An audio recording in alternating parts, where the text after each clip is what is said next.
What a day for African cycling. You know, there's moments in sport and history, not just cycling history, where you know exactly where you were, what you were doing on that particular day, when a piece of history is made. Well, today is one of those.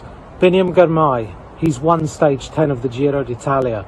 And I don't think it can be underestimated just what a massive moment in cycling and sport and history this really is.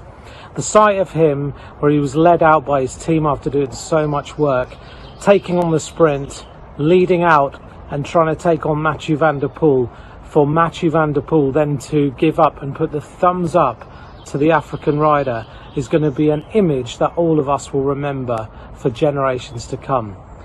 It's a truly incredible day for Biniam Girmay. It's a truly inspirational day for African cycling, and it was very, very special indeed to witness.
Boy.